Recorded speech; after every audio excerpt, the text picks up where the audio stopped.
अर्जुन युद्ध से पीड़ित नहीं है,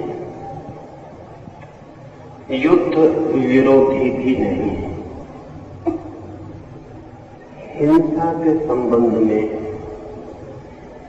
उसकी कोई अरुचि भी नहीं है। उसके सारे जीवन का शिक्षण, उसके सारे जीवन का संस्कार हिंसा और युद्ध के लिए। लेकिन ये समझने जैसी बात है कि जितना ही हिंसक चित्त हो उतना ही ममत्व से भरा हुआ चित्त भी होता है। हिंसा और ममत्व साथ ही साथ जीते हैं। अहिंसक चित्त ममत्व के भी बाहर हो जाता है। असल में जिसे अहिंसक होना हो उसे मेरे का भाव ही छोड़ देना पड़ता है। मेरे का भाव ही हिंसा है, क्योंकि जैसे ही मैं कहता हूं मेरा, वैसे ही जो मेरा नहीं है वो पृथक होना शुरू हो जाता है।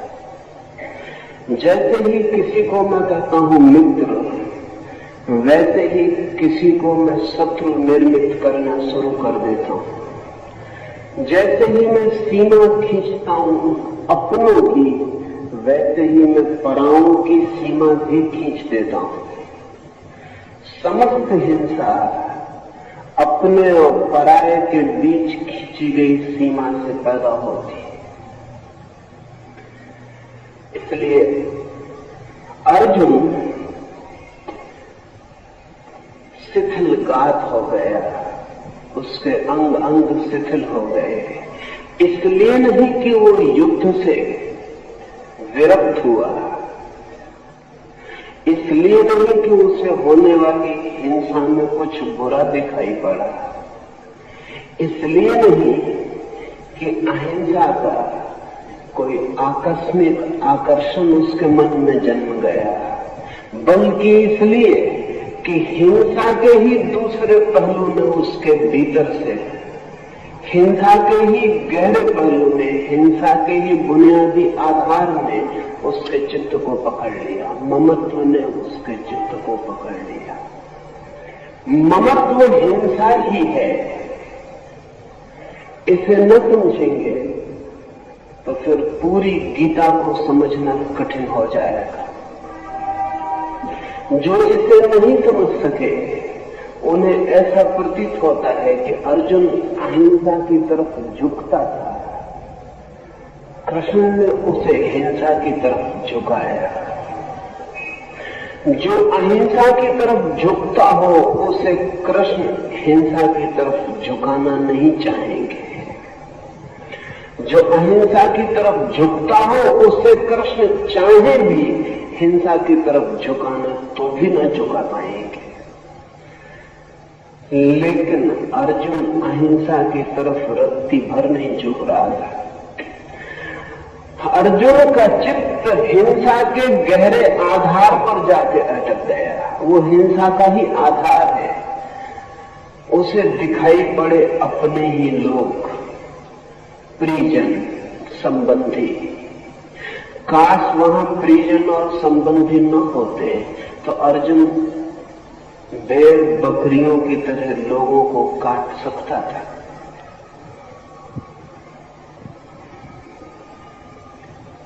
अपने थे, इसलिए काटने में कठिनाई मालूम पड़ी। पराये होते तो काटने में कोई कठिनाई न मालूम पड़ती। और अहिंसा केवल उसके ही चित्त में पैदा होती है जिसका अपना पराया मिट गया हो। अर्जुन ये जो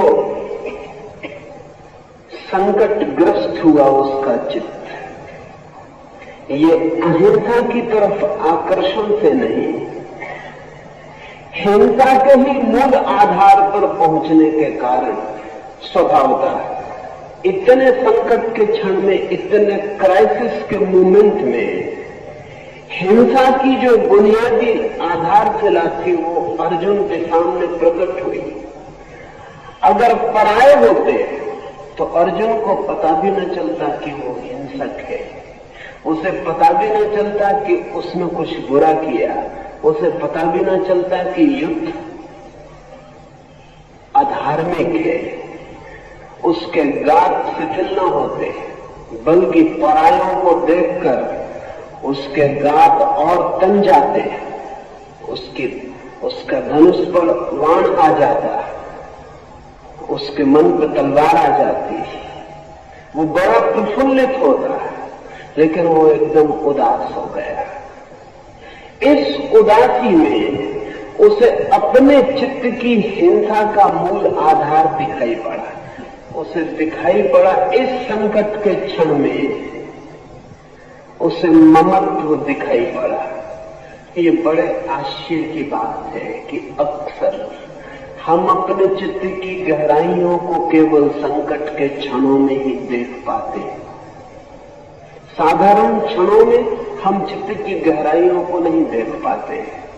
साधारण क्षणों में हम साधारण जीते हैं, असाधारण क्षणों में जो हमारे गहरे से गहरे में छिपा है वो प्रकट होना शुरू हो जाता है। अर्जुन को दिखाई पड़ा मेरे लोग,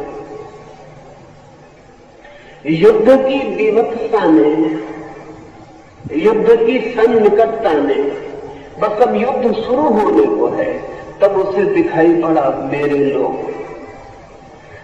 काश अर्जुन ने कहा होता युद्ध व्यर्थ है, हिंसा व्यर्थ है, तो गीता की किताब निर्मित न होती।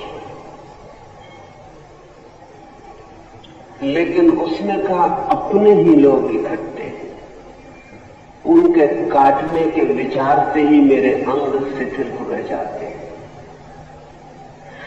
असल में जिसने अपने जीवन के भवन को अपनों के ऊपर बनाया है, उन्हें काटते क्षण में उसके अंग शिथिल हो, ये बिल्कुल स्वाभाविक है। मृत्यु होती है पड़ोस में, छूती नहीं मन को। कहते हैं बेचारा मर गया, घर में होती है तब इतना कह के नहीं निपट पाते, तब छूती है। क्योंकि जब घर में होती है, अपना कोई मरता है तो हम भी मरते हैं, हमारा भी एक हिस्सा मरता है, हमारा भी इन्वेस्टमेंट था उस आदमी में, हम भी उसमें कुछ लगाए थे, उसकी जिंदगी से हमें भी कुछ मिलता था, हमारे मन के भी किसी कोने को उस आदमी ने भरा था। पत्नी मरती है तो पत्नी ही नहीं मरती, पति भी मरता है। सच तो यह है कि पत्नी के साथ ही पति पैदा हुआ था, उसके पहले पति नहीं था। पत्नी मरती है तो पति भी मरता है, बेटा मरता है तो मां भी मरती है, क्योंकि मां बेटे के पहले मां नहीं थी, मां बेटे के जन्म के साथ ही हुई थी। जब बेटा जन्मता है तो एक तरफ बेटा जन्मता है, दूसरी तरफ मां भी जन्मती है, और जब बेटा मरता है तो एक तरफ बेटा मरता है, दूसरी तरफ मां भी मरती। जिसे हमने अपना कहा है उसमें हम जुड़े, हम भी मरते हैं। अर्जुन ने जब देखा कि अपने ही सब इकट्ठे हैं, तो अर्जुन को अगर अपना ही आत्मघात, सुसाइड दिखाई पड़ा हो तो आश्चर्य नहीं। अर्जुन घबराया नहीं दूसरों की मृत्यु से, अर्जुन घबराया आत्मघात की संभावना से। उसे लगा सब अपने मर जाएं तो मैं बचूंगा कहां। ये थोड़ा सोचने जैसा है। हमारा मैं हमारे अपनों के जोड़ का नाम है। जिसे हम मैं कहते हैं वो मेरों के जोड़ का नाम है। अगर सब मेरे विदा हो जाएं तो मैं खो जाऊंगा, मैं बच नहीं सकता। ये मेरा मैं कुछ मेरे पिता से, कुछ मेरी मां से, कुछ मेरे बेटे से, कुछ मेरे मित्र से, इन सब से जुड़ा है। आश्चर्य तो ये है कि जिन्हें हम अपने कहते हैं उनसे ही नहीं जुड़ा, जिन्हें हम पराये कहते हैं उनसे भी जुड़ा है, परिधि के बाहर लेकिन उनसे भी जुड़ा है। तो जब मेरा शत्रु मरता है तब भी थोड़ा मैं मरता हूं, क्योंकि मैं फिर वही नहीं हो सकूंगा जो मेरे शत्रु के होने पर मैं था। शत्रु भी मेरी जिंदगी को कुछ देता था, मेरा शत्रु था, होगा शत्रु, मेरा शत्रु था, उससे भी मेरे मैं का संबंध था, उसके बिना मैं फिर अधूरा और खाली हो जाऊंगा। अर्जुन को दूसरों का घात होगा ऐसा दिखाई पड़ता तो बात और थी, अर्जुन को बहुत गहरे में दिखाई पड़ा कि ये तो मैं अपनी ही आत्महत्या करने को सुख हुआ, ये तो मैं ही मरूंगा, मेरे मर जाएंगे तो मेरे होने का क्या अर्थ।